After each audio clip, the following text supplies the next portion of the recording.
Hello, good afternoon. Good afternoon. Mr. Deepak Kumar Agarwal. So, I know you since more than 30 years. Yeah, you are fortunately my brother-in-law also, and you are a professional chartered accountant. So, I saw you growing from zero to hero. But before we start a discussion, uh, I came to know that you have two sisters and one brother, and both your sisters were very good in study, and you did not wanted to go school too much. You wanted to play, make friends. तो आप जैसा भी हिंदी में English में जैसा आपको अच्छा लगे, तो आपका स्टोरी कहाँ से शुरू हुआ, फिर आप कैसे चार्टर्ड अकाउंटेंट बने, क्या आप बोलेंगे जितना भी ब्रीफ में हो सके? बहुत शॉर्ट में एक चीज़ आपको बतला दें कि डेफिनेटली मेरी दोनों सिस्टर्स जो है पढ़ने में बहुत तेज थी, स्टडी उनकी बहुत अच्छी थी। लेकिन सबसे बड़ी प्रॉब्लम क्या होती है, आदमी की पर्सनल रिक्वायरमेंट।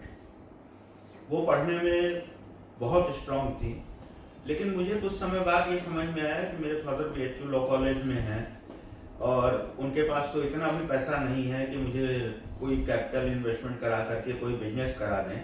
तो एक पार्टिकुलर लेवल पर आने के बाद मुझे लगा कि मेरे पास और कोई ऑप्शन ही नहीं है पढ़ने के अलावा। तो उस समय जब पढ़ना शुरू किया और पढ़ने के बाद धीरे धीरे सक्सेस मिलती चली गई, रिजल्ट पॉजिटिव आता चला गया, तो उसके बाद ग्रो करते चले गए। और सिस्टर्स के बारे में ये था कि जब बड़ी वाली सिस्टर की शादी हुई तो उसके बाद उसको पढ़ने की ज़रूरत महसूस नहीं हुई। छोटी वाली के साथ भी यही प्रॉब्लम थी, पढ़ने की ज़रूरत नहीं महसूस हुई। मुझे तो पढ़ना मेरी मजबूरी थी, बिना पढ़े हम कोई भी चीज़ अचीव ही नहीं कर सकते थे। तो आप after you qualified as a practitioner CA, your father was from a humble background and is a officer in BHU. You are not from the business family. So how you started getting client and how you become so popular? इतने जल्दी आप वाराणसी में इतना जल्दी popular कैसे हो गए? देखिए, पॉपुलर होने के लिए मेहनत की ज़रूरत नहीं होती है। पॉपुलर होने के लिए सबसे बड़ी ज़रूरत होती है कि आपका अपने काम में इंटरेस्ट कितना है। जिस समय हमने प्रैक्टिस स्टार्ट की उस समय कंप्यूटराइजेशन का एक नया ज़माना आया था, जब लोग मैनुअल से कंप्यूटर में शिफ्ट हो रहे थे। तो उस समय फर्स्ट टाइम हमने आपके ही एक्सपीरियंस को यूज करके ऑफिस में कंप्यूटराइजेशन किया था। और वो जब कंप्यूटराइजेशन किया तो लोगों को ये लगा कि ये जो लोग अकाउंट्स वगैरह लिखते हैं उसको कंप्यूटर पर कितना इजीली लिखा जा सकता है। तो उससे लोगों ने मेरे साथ जुड़ना शुरू किया, और जब जुड़ना शुरू किया तब उनको प्रॉपरली ये समझ में आने लगा कि नहीं, इनके साथ और भी बहुत सी चीज़ें हैं जो हम लोगों ने अभी कभी देखी ही नहीं। तो उसके साथ साथ हम ग्रो करते चले गए। तो आप you are a professional chartered accountant, but slowly you have move to income tax lawyer के हिसाब से, उसमें ज्यादा आप काम कर रहे हैं। और हम सुनते हैं कि आप कोई अनिल साहब, वकील साहब थे, अनिल जी के बारे में, अनिल कुमार सिंह, उन्होंने आपके लाइफ को कितना इन्फ्लुएंस किया? बहुत जबरदस्त। और आप क्यों चार्टर्ड अकाउंटेंट का जो बेसिक काम से हट करके थोड़ा इनकम टैक्स या लॉयर की साइड में आप झुक गए, इसके बारे में कुछ बोलना चाहिए? मेरा एक ऑब्जेक्शन है, चार्टर्ड अकाउंटेंट का बेसिक काम जो आप बोल रहे हैं, तो बेसिक काम हमारा ऑडिट, टैक्स रिटर्न फाइल करना, ये सर्विस इंडस्ट्री नहीं है। बेसिकली जो सबसे बड़ी चीज है कि आपको किस काम में इंटरेस्ट है। जिस काम में आपको इंटरेस्ट है, जैसे हमको फैक्चुअल चीजों को एनालिसिस करने में बहुत ज्यादा इंटरेस्ट है। धीरे धीरे करके एक बार हमको अनिल कुमार सिंह ने बतलाया था कि इंडियन ब्यूरोक्रेसी के अंदर दो सबसे बड़ी प्रॉब्लम है। पहली प्रॉब्लम ये कि देयर इज नो अकाउंटेबिलिटी। वहां पर किसी असेसिंग ऑफिसर ने, किसी इनकम टैक्स ऑफिसर ने आपके ऊपर 2-4-5 करोड़ रुपए की टैक्स लायबिलिटी इम्पोज कर दी, आप हाई कोर्ट से बच करके चले आए, फिर आप उनके ऊपर कोई केस नहीं कर सकते कि जो आपके 4-5 साल का लॉस हुआ, जो आपका मॉनेटरी लॉस हुआ, हाई कोर्ट से आप जीते, उसके लिए उनकी अकाउंटेबिलिटी क्या है। First issue. Another issue is कि पानीपत की लड़ाई कब हुई थी या sine square plus cos square is equal to sine plus cos लिख करके एक ऑफिसर जिसमें सिर्फ वो यूपीएससी का जो एग्जाम देता है उसका मेंटल लेवल असेस किया जाता है और उसको एक चार्टर्ड अकाउंटेंट के सामने उसकी कलम में पावर दे करके बैठा दिया जाता है कि तुम इनका असेसमेंट करो। इन अदर वर्ड्स, वहां पर कोई स्पेशलाइज्ड नॉलेज नहीं है। जो आईएएस में सेलेक्ट हुआ उसको कभी कभी कश्मीर पोस्ट कर देते हैं, कभी कभी उसको केरल कैडर दे दिया जाता है, साउथ कैडर दे दिया जाता है, तो वो उस एनवायरनमेंट से बहुत फैमिलियर नहीं है, जीएसटी लॉस से फैमिलियर यहाँ पर नहीं। आप कहाँ वैल्यूएट करते? तो इसमें तो ये तो एक कॉमन चीज है जो हाई कोर्ट का जज भी है, वो भी क्या है कि आईएएस ऑफिसर का इंटरव्यू ले रहा है, वो लॉ पास है। तो ये आप वहां पर कहाँ वैल्यूएट कर रहे हैं? Where you are? हम ये वैल्यूएट कर रहे हैं कि अगर स्पेशलाइज्ड नॉलेज के साथ उस पर्टिकुलर आदमी को वो पर्टिकुलर रिस्पॉन्सिबिलिटी दी जाएगी तो वहां पर अकाउंटेबिलिटी ऑटोमेटिकली आ जाएगी, अपने आप आ जाएगी। आज अगर कोई चार्टर्ड अकाउंटेंट है उसको एक इनकम टैक्स कमिश्नर बना दिया जाए, या कोई अच्छा लॉयर है जो हायर लेवल पे होता भी है, ट्रिब्यूनल वगैरह में आज भी हमारे तो आपके हिसाब से जो प्रोफेशन का आदमी है उसी को उस डिपार्टमेंट में हेड बनाया जाए तो बेटर रिजल्ट आएगा। उसके पास उसकी पर्टिकुलर नॉलेज होनी चाहिए। वो कुछ भी कर देते हैं बिना सोचे, क्योंकि उनके कोई how you are adding to your profession? आपके लिए इससे फायदा हो रहा है, नुकसान हो रहा है? आपको इससे फायदा हो रहा है, नुकसान हो रहा है? उनका नॉलेज, उनकी नॉलेज कम है तो इससे तो हमको फायदा ही हो रहा है, लेकिन वो फायदा एक 2-3 लेवल ऊपर जाने के बाद होता है कि हाँ उनकी नॉलेज कम है, हम उसका एडवांटेज उठाते हैं, लेकिन वो पोजीशन आएगी ही नहीं। एसएससी का लॉस हो रहा है। अच्छा, see, you are mixing with so many people like IAS officers, bureaucrats, politicians, industrialists, professionals, doctors, सबके साथ आप मिलते हैं, सबका केस भी देखते हैं और उनका हम सुने कि आप उनका पर्सनल प्रॉब्लम भी सॉल्व करते हैं, घर का प्रॉपर्टी डिस्प्यूट और घर का फैमिली प्रॉब्लम भी सॉल्व करते हैं। तो इसमें आपका लॉ का पढ़ाई या सीए का पढ़ाई ज्यादा काम आता है या आपका रिलेशनशिप या वे ऑफ कम्युनिकेशन ज्यादा काम होता है? How it is which gives you more advantage?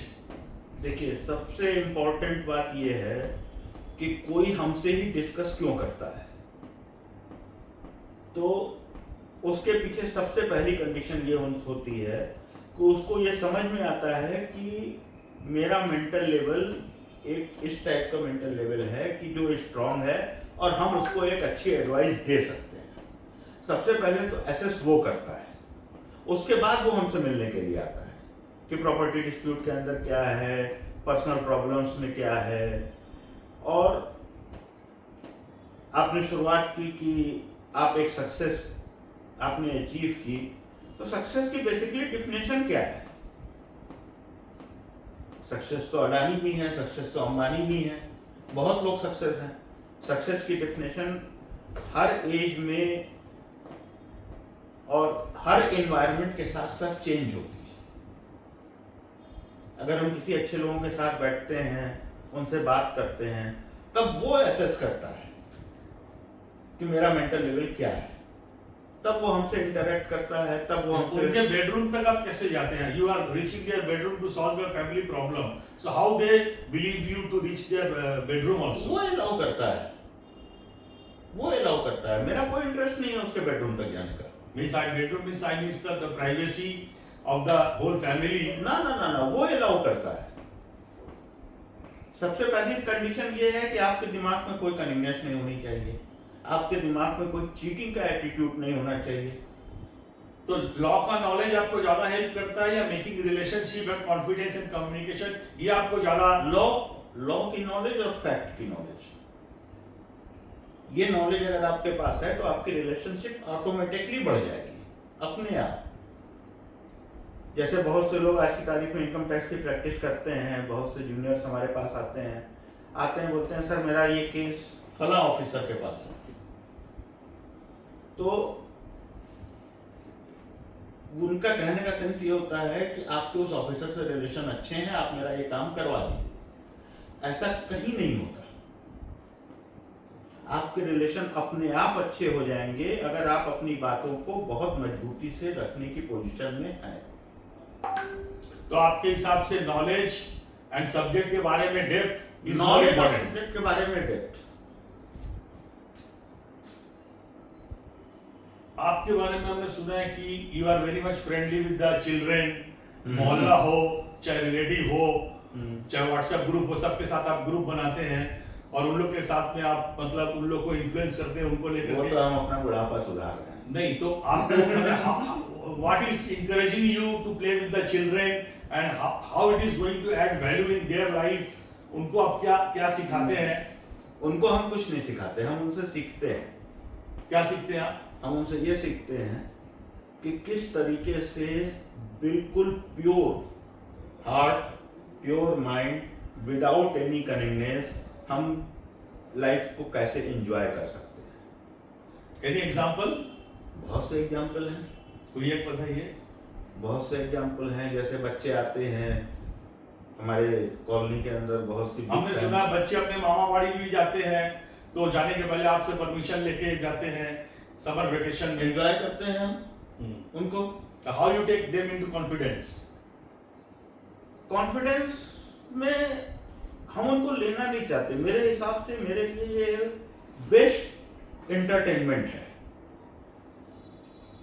सबसे अच्छा और साफ सुथरा एंटरटेनमेंट है बच्चों के साथ। वो आपके साथ बैठेंगे, बोलेंगे देखिए ये हमको ऐसे किया, वो हमको वैसे किया। आप you are meeting so many type of people every day. As I told, from IAS officer to bureaucrats to politician to doctors and everybody, and you are a professional. So which jobs attracts you more? कौन सा job आपको लगता है, जैसे हमने अपने boss से पूछा था कि कौन सा नौकरी सबसे अच्छा है, बोला पुलिस का नौकरी छोड़ के कोई नौकरी अच्छा नहीं है। तो आपके हिसाब से क्या प्रोफेशन सबसे अच्छा है और क्या आपको अट्रैक्ट करता है? मेरा प्रोफेशन सबसे अच्छा है। आपका प्रोफेशन सबसे अच्छा है because you love your profession. I love my profession. So those who love their profession उसके लिए वही अच्छा है। डॉक्टर के लिए डॉक्टर का प्रोफेशन ही अच्छा है। तो जिस प्रोफेशन को भी जिस भी अगर आप हॉबी को कन्वर्ट कर दे प्रोफेशन में तो वही सबसे अच्छा है। और प्रोफेशन के साथ सबसे बड़ी खास बात यह है, प्रोफेशन पैसा कमाने के लिए नहीं किया जाता। प्रोफेशन कभी भी पैसा कमाने के लिए नहीं किया जाता। पैसा एक ऑटोमेटिक प्रोसेस है, पैसा एक बाई प्रोडक्ट है। बाई प्रोडक्ट है। आप अपने प्रोफेशन से प्यार कीजिए, अच्छा से अच्छा इनपुट दीजिए, अच्छे से अच्छे तरीके से क्लाइंट से डील करिए, जो आपके असेसिंग ऑफिसर हैं उनसे डील करिए, अपनी बातों को मजबूती से रखिए और उसके बाद पैसा तो ऑटोमेटिक प्रोसेस है, बाई प्रोडक्ट है, अपने आप आएगा। अच्छा, आज के मार्केट में जो सुनने में आ रहा है कि चैट जीपीटी आ गया है, एआई आ रहा है, ये बहुत सारे जॉब को रिप्लेस कर देगा, there will be competition for lawyers, for doctors, for blog writers, तो आपको कितना लगता है कि ह्यूमन टच कितना जरूरी है और वो चैट जीपीटी का डेटा कितना कम्पीट करेगा रियल लाइफ में? आप लोग देखिए, अभी जो चैट जीपीटी या एआई की पोजीशन है उसमें तो मुझे बिल्कुल भी नहीं लगता कि चैट जीपीटी या एआई उस पर्टिकुलर चीज को रिप्लेस कर देगा। सबसे बड़ी चीज क्या होती है कि ह्यूमन माइंड और एआई में कौन बड़ा है, तो डेफिनेटली ह्यूमन माइंड ही बड़ा है क्योंकि एआई को तो उसी ने बनाया है। लेकिन जहां तक लॉ का सवाल है, अभी तो चैट जीपीटी सिर्फ ये कर रहा है कि लॉ में क्या है वो आपको समराइज करके बता दे रहा है, लेकिन किसी भी मैटर में 85% फैक्ट होता है। जैसे आप कोर्ट में देखते हैं, कोई क्रिमिनल केस है, जो गवाही देने के लिए आया हुआ उससे पूछा जाता है कि आपने क्या मर्डर होते हुए देखा? अगर वो कहता है हाँ देखा, कितनी दूर से देखा, आपकी आंखों की क्या सिचुएशन है, आप वहां बचाने के लिए क्यों नहीं गए, ये सारी चीजें चैट जीपीटी नहीं बता सकता है। आज के यंग जनरेशन के लिए आपका क्या मैसेज है, खास करके जब यंग मारवाड़ी समाज को हम लोग देख रहे हैं कि they are looking for job, they are not looking for business, जो हम लोग का पुराना जो कल्चर था मारवाड़ी समाज में, तो बिजनेस को कंटिन्यू करना चाहिए या जॉब में जाना चाहिए, खासकर जो बच्चे लोग अब्रॉड चले जा रहे हैं, तो आपका क्या मैसेज है? What should be the path? देखिए, इसमें मेरा सोचना बिल्कुल कंसेप्शनली क्लियर है। जब मेरा बर्थ हुआ तो इस पर मेरा कोई कंट्रोल नहीं था। कहीं न कहीं ऑलमाइटी ने हमको इंडिया में पैदा किया, बनारस में पैदा किया, और हम जो कुछ भी करते हैं अगर हम ये सोचें कि सिर्फ और सिर्फ हम अपने लिए कर रहे हैं तो आपकी लाइफ बेकार है, पूरी तरह से बेकार है। आप चले जाएंगे अब्रॉड, क्या करेंगे वहाँ, किस तरीके से रहेंगे, नहीं रहेंगे। एक बहुत नॉर्मल सी चीज है कि मान लीजिए कि रात को हम 2 बजे घर आ रहे हैं और एक गुंडा जो भी है वो सड़क पर, उससे हमारी बाइक या स्कूटर जो भी है वो एक बार हल्की सी टच हो जाती है, वो खड़ा होता है, हमको अब्यूज करता है, पीटता भी है। हम अपने घर आकर के किसी को बताते तक नहीं कि नहीं हम मार खा के आए हैं या गाली सुन के आए हैं, लेकिन घर पर आकर के हमारे पापा या बड़ा भाई या मदर अगर हमको आंख से घूर करके भी देखता है तो हमको बहुत बुरा लगता है कि उसने ऐसा कैसे कर दिया। अरे अगर तुम्हारे अंदर यही मेंटलिटी थी तो तुम रात को 2 बजे सड़क पर उस गुंडे को भी पीट के आते। मतलब आप बोल रहे हैं कि घर के आदमी के सामने में हम लोग शेर रहते हैं, हाँ। बाहर के आदमी के सामने में वो चीज नहीं दिखा पाते हैं। वो चीज नहीं दिखा पाते, ये बिल्कुल गलत है। अगर वो चीज मेरे नेचर में है तो it is applicable to all, कहीं उसमें सोचने की जरूरत ही नहीं है। तो वहां तो बाहर में तो और भी लॉ एंड ऑर्डर सिचुएशन है, you are more safe. So what you will prefer, you will prefer to for the young generation to stay in India or go for abroad for a better life? Better life नहीं, better life priority होती है। Better life हम उसको मानते हैं कि हमारे बच्चे हमारे साथ हैं, हमारे पेरेंट्स हमारे साथ हैं, हमारा स्पाउस हमारे साथ है, हम उनकी प्रॉब्लम को सुन रहे हैं, डिस्कस कर रहे हैं। इंडिया या इंडिया के बाहर, हम तो इवन आप अब्रॉड की बात कर रहे हैं, हम तो नहीं चाहते हैं कि हम अपना शहर छोड़ करके दूसरे शहर में जाएं। घूमने के लिए जाना, there is no issue. Anything, your hobby apart from your profession and your social circle, any hobby you have? कोई खास हॉबी आपका?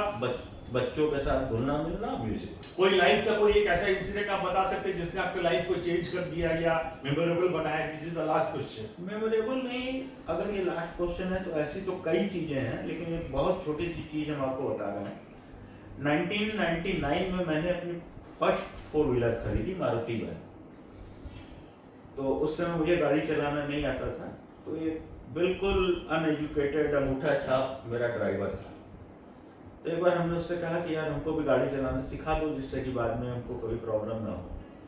तो शाम को 5-6 बजे का समय था, हम उसके साथ गाड़ी चला रहे थे। तो उसने हमसे बनारस की भाषा में, भोजपुरी में कहा कि भैया लाइट ऑन कर लो, हेडलाइट। तो हम उससे बोले कि हम क्या काहे ऑन कर लें, हमको तो सब दिख रहा है। तो उसने बड़ा मुस्कुराते हुए कहा कि आपको सब दिख रहा है, सामने वाले को आप दिख रहे हैं कि नहीं ये तो लाइट से पता चलेगा ना। तो उस दिन लाइफ में हमने उस एक पर्टिकुलर इंसिडेंट्स को एक वर्ड दिया कि अगर आपको चलना है, ठोकर नहीं खानी है, तो आप गलती नहीं कर रहे हैं, सिर्फ इतना इम्पोर्टेंट नहीं है। सामने वाला भी गलती ना करे, सामने वाला भी गलती ना करे, और उस अगर वो गलती करे तो आप उससे बचने की पोजीशन में रहें। Thank you mister Deepak. So I wish you all the best. Thank you and thank you very much for giving your time.